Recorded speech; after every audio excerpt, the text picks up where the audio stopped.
Maria Antònia Salvà va ser una poeta i traductora mallorquina nascuda el 1869 i va ser tota una pionera. I és que va ser una dona que escrivia poesia en un temps on només n'escrivien els homes.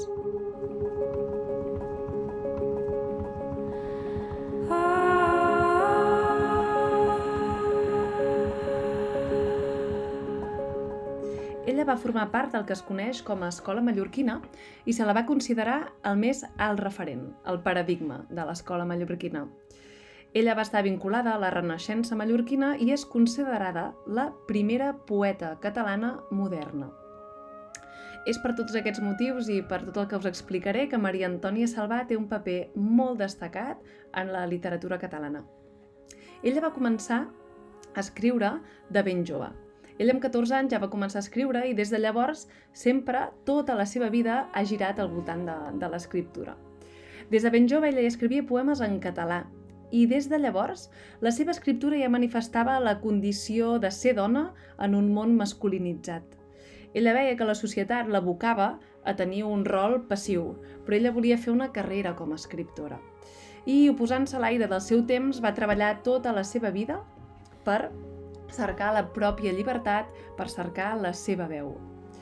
Per una banda, ho va fer amb la seva obra pròpia, és a dir, amb un seguit de poemaris excepcionals i també alguns llibres en prosa.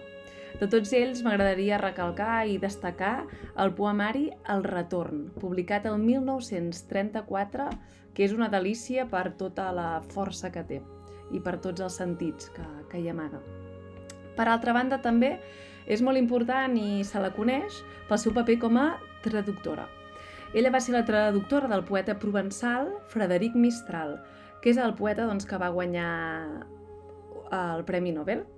També va traduir altres autors importants del francès i també de l'italià. I hi ha qui diu que ella és realment una poeta amagada rere el rol de traductora.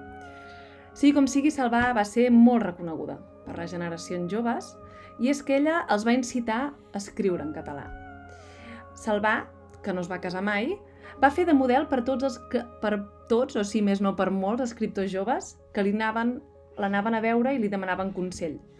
Per exemple, Salvà va ajudar a l'escriptor Llorenç Moià, a qui li va dedicar a ell un llarg poema a ella que es diu La juglaresa. També va ser molt elogiada per alguns crítics literaris, segurament els més importants del segle XX, com el noucentista Josep Carner, un dels grans de la literatura catalana, que la va considerar extraordinària. També va ser elogiada per altres noms, com Carla Riba o Manuel de Montoliu, entre d'altres.